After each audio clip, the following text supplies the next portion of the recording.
Malam itu angin di kampung Cikole terasa lebih dingin dari biasanya. Dingin yang menusuk tulang, bukan dingin udara pegunungan biasa. Pepohonan pinus yang biasanya menenangkan pun terdengar aneh, seperti ada yang berbisik pelan mengikuti langkah siapapun yang melintas. Aneh, tapi rasanya suara pepohonan itu seperti mengamati. Nama Cikole memang terkenal karena wisatanya yang indah, tapi di balik itu semua ada aturan tidak tertulis yang semua warga lama tahu. Jangan pernah pulang lewat jalan setapak dekat hutan setelah jam 9 malam. Katanya ada sesuatu yang tidak pernah tidur di sana, sesuatu yang menunggu seseorang yang cukup bodoh untuk lewat. Aku baru tahu soal itu setelah malam yang membuat hidupku berubah selamanya. Semua awalnya biasa saja. Aku datang ke Cikole untuk menengok paman, adik dari ayahku. Setelah istrinya meninggal setahun lalu, dia tinggal sendirian di rumah kecil dekat hutan. Rumahnya sederhana tapi hangat. Dia juga jarang bercerita hal-hal aneh, jadi aku tidak pernah curiga kalau ada sesuatu yang mengerikan di sekitar sana. Aku menginap selama 3 hari. Hari pertama dan kedua tidak ada yang janggal, kecuali dingin yang menurutku agak berlebihan. Tapi malam ketiga, itu malam yang tidak akan pernah aku lupakan seumur hidupku. Sebelum kejadian itu, hujan turun rintik-rintik. Bukan hujan deras, tapi cukup membuat jalan licin dan suasana jadi sendu. Sekitar pukul 8:30, Paman menyuruhku mengambil titipan barang yang dia pesan dari warung seberang jalan. Hanya beberapa menit berjalan kaki. Karena hujan dan malas mengeluarkan motor, aku pikir berjalan kaki lewat jalan setapak yang katanya lebih cepat itu baik-baik saja. Paman cuma bilang, lewat jalan tikus saja lebih cepat. Tapi dia tidak bilang kapan. Jalan itu boleh dilewati atau kapan tidak boleh. Aku yang baru 3 hari di sana tidak tahu apa-apa. Aku memakai jaket tipis dan membuka payung kecil. Hujan turun halus, tapi kabut mulai turun lebih pekat dari biasanya. Ketika aku masuk ke jalan setapak itu, suasananya langsung berubah. Suara serangga tidak ada sama sekali. Langkahku sendiri terdengar aneh, seperti gema dari jauh. Dari awal jalan memang ada satu lampu kuning yang redup, tapi setelah aku melangkah 5 meter saja, semuanya gelap kecuali cahaya ponsel yang aku set ke brightness paling tinggi. Bahkan begitu, rasanya cahaya HP itu tidak cukup kuat menembus kabut. Perasaan tidak enak mulai muncul ketika aku merasa seperti diikuti. Bukan seperti ada orang di belakangku, tapi seperti ada bayangan yang bergerak mengikuti arahku. Setiap kali aku berhenti, suara itu juga berhenti.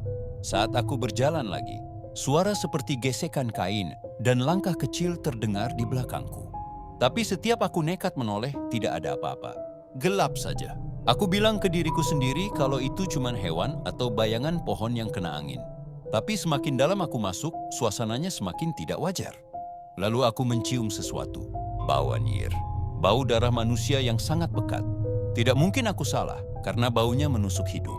Aku berhenti dan mengangkat ponsel, menyorotkan cahaya ke kiri dan kanan. Tidak ada apa-apa, cuma pepohonan yang basah dan tanah yang lembab. Tapi bau itu semakin kuat, seolah mendekat tanpa suara. Rasanya seperti ada yang berdiri di belakangku, sangat dekat, menghembuskan napas anyir ke tengkuku. Aku menelan ludah. Mungkin bangkai hewan, pikirku. Walaupun sangat tidak masuk akal, aku mempercepat langkah. Baru 2 langkah, HP-ku mati. Layarnya padam, padahal baterainya masih 30%. Aku tahu pasti ada yang tidak wajar. Gelap total. Tidak ada suara selain napasku sendiri yang mulai tidak teratur. Telingaku kemudian berdenging keras. Dari tengah kegelapan itu, muncul suara lirih, hampir seperti bisikan. Pulang, pulang. Suara itu tidak seperti suara manusia. Lebih seperti suara dari tenggorokan yang rusak, seperti ada retakan di dalamnya. Aku langsung merinding. Aku menoleh cepat. Tidak ada apa-apa, tapi suara itu terdengar sangat dekat, seperti dari belakang daun telingaku sendiri. Aku memaksa berjalan sambil meraba tanah dengan kaki, berusaha tidak panik. Tapi tubuhku gemetar. Setiap langkah rasanya semakin berat, seperti kaki menolak bergerak. Dan tiba-tiba, dari atas pohon, terdengar benda besar jatuh dengan bunyi keras. Gedubuk. Aku mundur beberapa langkah hingga hampir terpeleset. Sesuatu jatuh tepat 2 meter di depan. Jantungku serasa berhenti. Dengan sisa cahaya dari petir yang menyambar jauh di langit, aku melihat sekilas benda itu bergerak pelan. Saat kabut tipis terangkat oleh angin kecil, aku bisa melihatnya jelas. Sebuah kepala manusia. Mata terbuka lebar, membelalak seperti melihat mimpi buruk. Kulitnya pucat kehijauan seperti sudah lama direndam air. Rambutnya acak-acakan, basah menempel di dahi. Dagu dan bibirnya penuh tanah. Tapi yang membuatku hampir muntah adalah satu hal. Kepala itu bernapas. Pelan namun sangat jelas. Lubang hidungnya mengembang sedikit-sedikit. Aku terpaku. Kepala itu memutar bola matanya dan menatap lurus ke arahku. Lalu perlahan, bibirnya bergerak membentuk senyuman kecil. Senyuman yang tidak manusiawi, penuh niat buruk. Kepalanya mulai menggelinding perlahan ke arahku. Setiap berputar terdengar suara krek-krek, seolah tulang lehernya masih menahan sisa-sisa otot. Kakiku lemas. Aku ingin lari, tapi seperti ada beban berat yang menekan bahuku. Suara bisikan itu muncul lagi, lebih jelas. Pulang! Tiba-tiba dari belakangku terdengar suara langkah berat. Bukan langkah manusia. Lebih seperti daging diseret di tanah bercampur lumpur. Suaranya basah, menyiksa telinga. Aku memaksa menoleh sedikit, dan apa yang kulihat hampir membuatku pingsan. Di tengah kabut muncul bayangan besar. Sesuatu yang tinggi, tapi jalannya goyah seperti tidak seimbang. Ketika kabut terbuka cukup lama, aku melihat tubuh itu. Tubuh manusia, tapi tanpa kepala.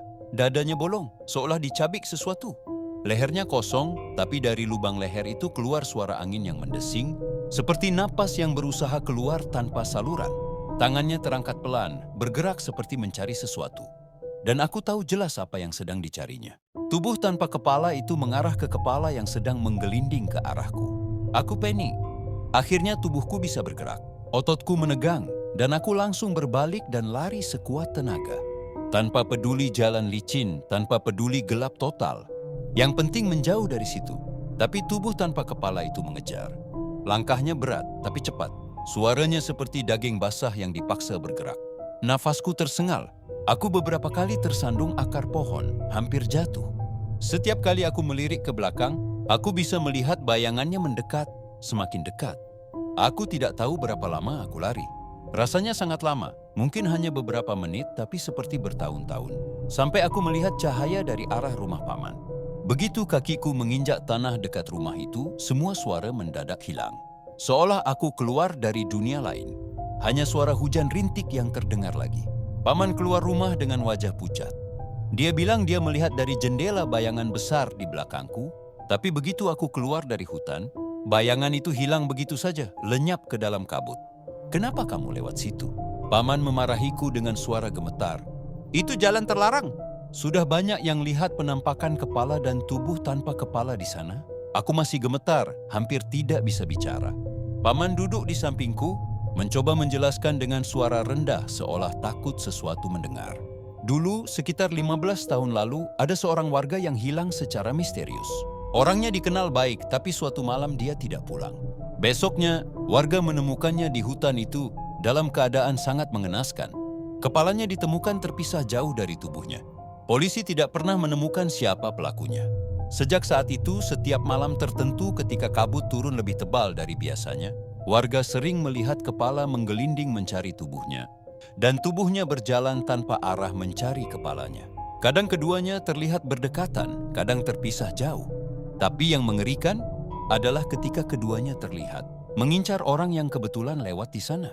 Beberapa warga bilang, kalau tanpa sengaja seseorang melihat kepala itu dan menatap matanya, maka kepala itu akan mengikuti karena pikirannya mengira orang itu membawa tubuhnya.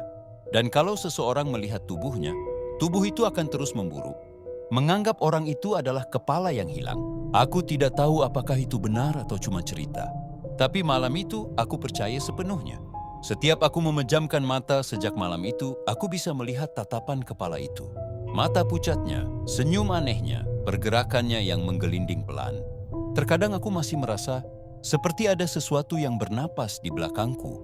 Ketika aku berjalan sendirian, seolah kepala itu masih mengikutiku, masih mencari tubuhnya yang hilang. Dan aku bersumpah pada diriku sendiri, aku tidak akan pernah lagi melewati jalan setapak itu. Bahkan di siang bolong sekalipun. Karena sesuatu yang tidak tidur di kampung Cikole mungkin masih mencariku.